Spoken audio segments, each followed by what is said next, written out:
दोस्तों नमस्कार। हमारे YouTube चैनल पर आप लोगों का बहुत बहुत स्वागत है। प्यारे दोस्तों, आज हम लोग प्रकाश के बारे में पढ़ेंगे। प्रकाश बहुत ही महत्वपूर्ण चैप्टर है जो कक्षा 10 कक्षा 12 दोनों के लिए बहुत ही इम्पॉर्टेंट है। तो दोस्तों, सबसे पहले हम समझानेंगे कि प्रकाश किसे कहते हैं, प्रकाश क्या है। तो दोस्तों, आप जानते हैं कि प्रकाश एक प्रकार की ऊर्जा होती है जो खुद दिखाई नहीं पड़ती, जिसका केवल हम महसूस करते हैं, लेकिन इसके बिना संसार अंधकारमय रहता है। तो प्रकाश एक ऐसी ऊर्जा है जिसकी सहायता से हम वस्तुओं को देखते हैं। तो वस्तुएं हमें कैसे दिखाई पड़ती हैं, आज हम लोग इस वीडियो में इसी में पढ़ेंगे। और आप जानते हैं कि प्रकाश निर्वात में 3 × 10⁸ मीटर प्रति सेकंड के चाल से चलता है। और हम जिस प्रकाश की सहायता से हम वस्तुओं को देखते हैं उनको हम कहते हैं दृश्य प्रकाश। दृश्य प्रकाश का रेंज 4000 एंगस्ट्रॉम से 8000 एंगस्ट्रॉम के बीच में होता है। इसी प्रकाश को हम दृश्य प्रकाश कहते हैं। प्रकाश को 3 भागों में बांटा गया है: दृश्य, परादृश्य और अदृश्य। तो हम लोग जिस प्रकाश को देखते हैं उसकी रेंज होती है 4000 एंगस्ट्रॉम से 8000 एंगस्ट्रॉम तक। तो दोस्तों, आज हम लोग इस वीडियो में पढ़ेंगे कि प्रकाश के सहायता से हम कैसे वस्तुओं को देखते हैं। तो आप जानते हैं कि प्रकाश की किरण पहले वस्तु पर पड़ती है, वस्तु से होकर के हमारे आँख पर आती है और जिससे हमें वस्तु दिखाई पड़ती है। तो ये किस प्रकार से होता है, ये घटना क्यों होती है और ये घटना जो होती है, घटना को क्या कहा जाता है, आज हम लोग इस वीडियो में पढ़ेंगे।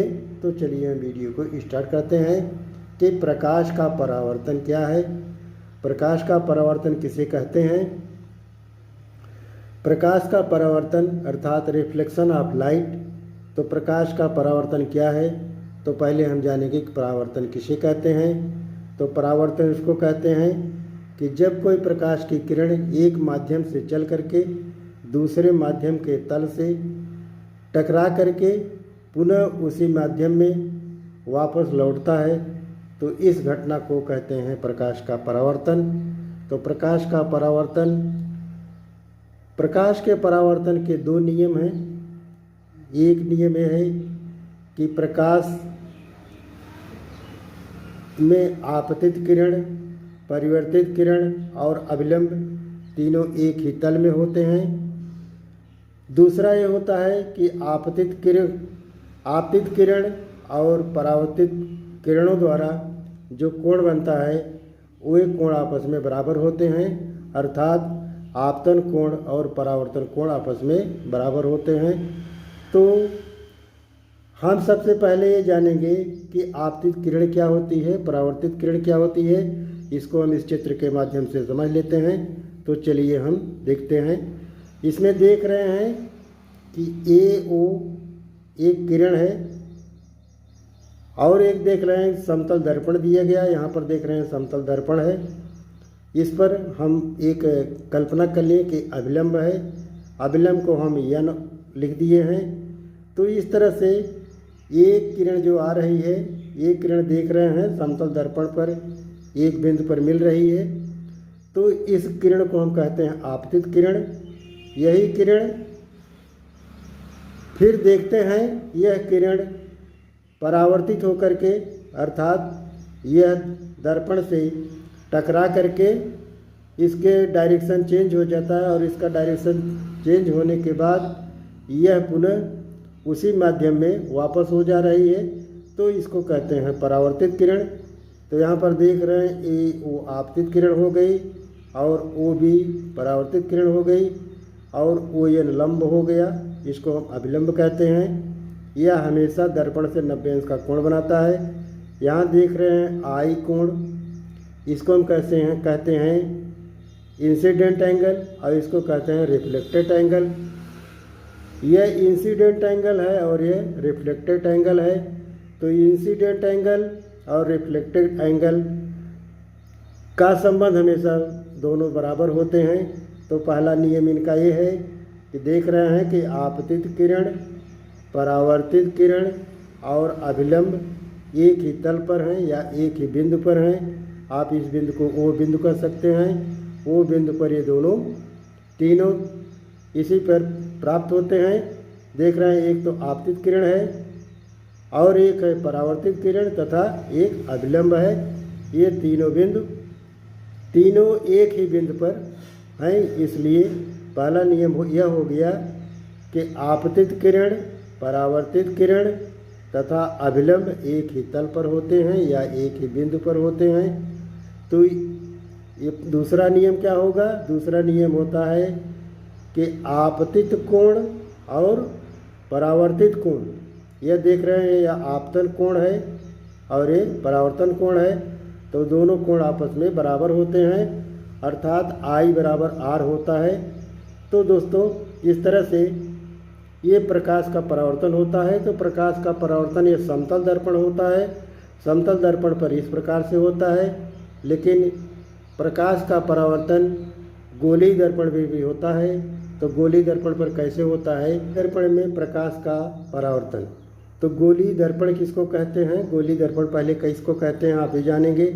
तो आप जानते हैं कि कोई कांच का एक गोला ले लिया जाए, कांच का एक गोला ले करके, खोखला गोला ले करके उसको काट दिया जाए तो हमको इस तरह कटोरे के आकार की आकृतियाँ मिलती हैं।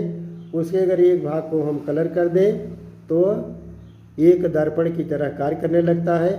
अब उस गोलीय दर्पण को हम दो भागों में बांट सकते हैं। एक को कहते हैं अवतल दर्पण और दूसरे को कहते हैं उत्तल दर्पण। अगर हम किसी गोलीय कांच के खोखले को पीछे की तरफ माने उभरे हुए भाग को अगर पेंट कर देंगे तब वह अवतल दर्पण की तरह कार्य करने लगेगा। लेकिन अगर किसी उस कांच के खोखले गोले के अगर अंदर की ओर हम उसको पेंट कर देंगे तो वह उत्तल दर्पण की तरह कार्य करने लगेगा। इस तरह से उत्तल दर्पण और अवतल दर्पण का कार्य होता है। तो उत्तल दर्पण में बनने वाले प्रतिबिंब के बारे में आप पढ़ेंगे। तो उत्तल दर्पण में बनने वाले प्रतिबिंब के बारे में पढ़ने से पहले आपको ये जानना जरूरी है कि फोकस बिंदु क्या है, वक्रता केंद्र क्या है। तो फोकस बिंदु किसको कहते हैं? फोकस बिंदु उसको कहते हैं जहाँ पर मुख्य अक्ष के आने वाली समांतर किरणें जो होती हैं वे जिस बिंदु से होकर के जाती हैं उसको फोकस बिंदु कहते हैं। और वक्रता केंद्र उसको कहते हैं जिस केंद्र से वो वृत्त बना होता है, जिस गोले वाला वृत्त बना होता है, गोला जिस वृत्त से बना होता है उसको कहते हैं, उसका केंद्र होता है। तो केंद्र को वक्रता केंद्र कहते हैं। वक्रता केंद्र और ध्रुव के बीच की दूरी जो होती है उसको कहते हैं वक्रता त्रिज्या। फोकस तथा ध्रुव के बीच की दूरी जो होती है उसको कहते हैं फोकस दूरी। तो इस तरह से प्रकाश की किरणें कब प्रतिबिंब को बनाती हैं तो आप जानते हैं प्रतिबिंब किसको कहते हैं? प्रतिबिंब उसको कहते हैं जब दर्पण के सामने किसी वस्तु को रख दी जाए तो दर्पण के द्वारा उस वस्तु का एक प्रतिबिंब बनता है, एक वस्तु का दूसरा चित्र बनता है। उसी चित्र को हम कहते हैं उस वस्तु का प्रतिबिंब। दर्पण में हमेशा, समतल दर्पण में हमेशा आभासी प्रतिबिंब बनता है। और क्योंकि समतल दर्पण की फोकस दूरी अनंत होती है, समतल दर्पण की फोकस दूरी अनंत होती है और इस पर जो बिंदु जो चित्र बनते हैं वो हमेशा समतल दर्पण में हमेशा आभासी प्रतिबिंब बनता है। और इसके साथ साथ समतल दर्पण में भी होता है, समतल दर्पण के सामने जो कोई वस्तु रखी जाती है उस वस्तु का अगर समतल दर्पण आधा होगा तो उस वस्तु का पूरा प्रतिबिंब दिखाई पड़ेगा। अर्थात आपको समझ लेना चाहिए अगर 10 सेंटीमीटर की वस्तु है तो इसको देखने के लिए कम से कम 5 सेंटीमीटर ऊंचाई वाला समतल दर्पण चाहिए। गोलीय दर्पण में प्रकाश की किरणों का किस तरह से इनका कैसे चित्र बनता है और कब चित्र बनता है तो इसके बारे में पढ़ेंगे। लेकिन इसके पहले हमें जानेंगे कि आभासी प्रतिबिंब क्या होता है और वास्तविक प्रतिबिंब क्या होता है। तो आभासी प्रतिबिंब उसको कहते हैं जो पर्दे पर न लिए जा सके, उसको कहते हैं आभासी प्रतिबिंब। और जो पर्दे पर लिया जा सकता है उसको कहते हैं वास्तविक प्रतिबिंब। तो अब पहले हम ये जानेंगे कि प्रकाश समतल दर्पण या अवतल दर्पण में किस प्रकार से, अवतल दर्पण में या उत्तल दर्पण में प्रकाश की किरणें किस प्रकार से आती हैं और किस प्रकार से चित्र उनका बनता है और कैसे हम जानेंगे कि इनका प्रतिबिंब यही है। तो दोस्तों चलिए सबसे पहले हम जानते हैं कि कौन सी किरण होती हैं जिनके द्वारा हम प्रतिबिंब के स्थान को, प्रतिबिंब के स्थान को बता सकते हैं। तो इसके लिए आपको 3 किरणों को जानना बहुत ज़रूरी है। तो देखिए, किरण नंबर 1, किरण नंबर 2 और किरण नंबर 3। तो आपको देख रहे हैं कि पहली किरण, तीनों किरणों में से आप किन्हीं 2 किरणों को लेकर के प्रतिबिंब के स्थान को, प्रतिबिंब की स्थिति को बता सकते हैं और ये भी बता सकते हैं कि यह प्रतिबिंब वास्तविक है या आभासी है। तो पहले आपको ये तीनों किरणों के बारे में जानना है। इन तीनों किरणों के बारे में जानेंगे कि तीनों किरणें किस प्रकार से चलती हैं। तो देखिए नियम, इसको आप नियम 1, नियम 2, नियम 3 के हिसाब से भी पढ़ सकते हैं। तो चलिए नियम 1 क्या है। नियम 1 यह है कि जब कोई किरण मुख्य अक्ष के समांतर देख रहे हैं, मुख्य अक्ष इसको कहा जाता है जिस पर सी, पी और यह बिंदु होता है, या आप इस तरह से कह सकते हैं सी और पी के बीच की दूरी जो होती है वह होता है मुख्य बिंदु, मुख्य अक्ष। और देखिए होता है द्वारक, इसको कहते हैं द्वारक। द्वारक का अर्थ यह हुआ कि उत्तल दर्पण या अवतल दर्पण का जो व्यास होता है वही उसका द्वारक होता है। इसमें द्वारक के अंदर ही वस्तु को आप रख सकते हैं, द्वारक के बाहर रखेंगे तो वस्तु का प्रतिबिंब बनना कठिन होगा। तो इसके लिए आपको 3 किरणों को जानना बहुत ज़रूरी है। तो देखिए पहली किरण क्या है। पहला नियम यह है कि उत्तल दर्पण हो या अवतल दर्पण, दोनों में मुख्य अक्ष के समांतर चलने वाली किरणें देख रहे हैं। परावर्तन के पश्चात मुख्य अक्ष के समांतर चलने वाली प्रकाश की किरणें दर्पण से परावर्तन के पश्चात ये फोकस से होकर के जाती रहें। देख रहे हैं कि यह किरण इस तरह से आ करके और इस तरह से फोकस से होती हुई चली जा रही है।